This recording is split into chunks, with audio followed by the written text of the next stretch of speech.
I just knew in my mother's heart my son was dead.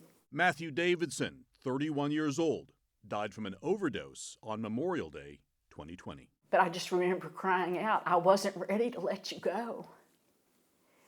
And spent some time alone with him, patting his hair and touching his hands. He looked like he was just asleep. Davidson, first addicted to prescription painkillers, then heroin, struggled with addiction for 10 years.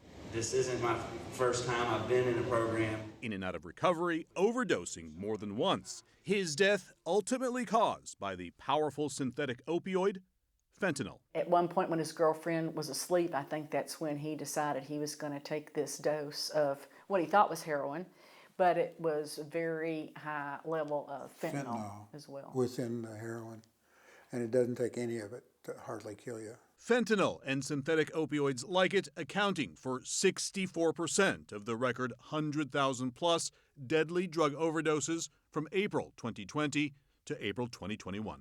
Did the pandemic kill Matthew? No, it just intensified. I think he was more emotionally fragile during that time. What did the pandemic do for addiction in places like Kentucky? Yeah, there was a clear and obvious increase in use, in overdose, in any metric that you want to use. Alex Ellswick, a former opioid addict, now dedicates his life to studying, understanding, and working with the addicted and recovering at Lexington's Voices of Hope.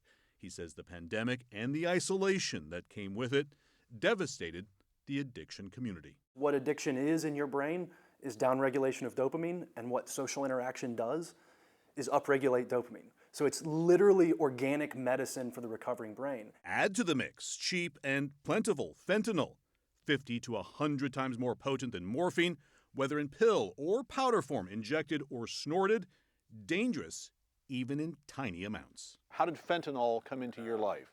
My first overdose. Your first overdose? First overdose. How many overdoses have there been? 14. Shearer says he was clean for 19 months. Then last December, his grandfather died. Grief drove him to relapse. He thought he was using heroin. It was fentanyl. How much did you use? Very little.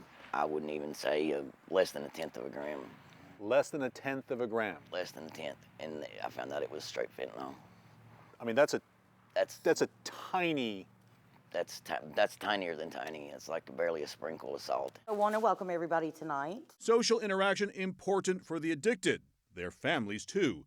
Jean and Carrie Butcher founded the Kentucky chapter of PAL, Parents of Addicted Loved Ones.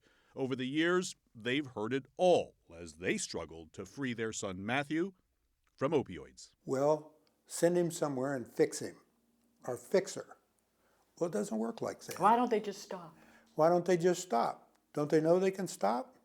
You'd think they'd know what they're doing to their children. But you see, drugs take over the brain. Matthew's brother Glenn says there is no easy way to recover, and money alone won't solve the problem of addiction. Addiction isn't something you can just turn off, or it's not, for a lot of these people, it's not a choice. They're addicted to these drugs, and I think the only way they can get off is through support and love. This is his wallet, and he didn't have much. Karen Butcher now clings to the few physical reminders of her son Matthew.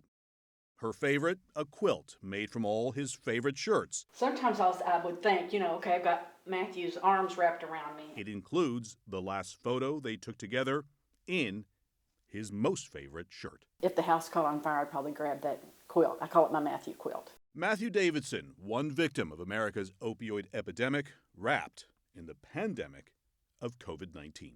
Miguel Marquez, CNN, Stamping Ground, Kentucky.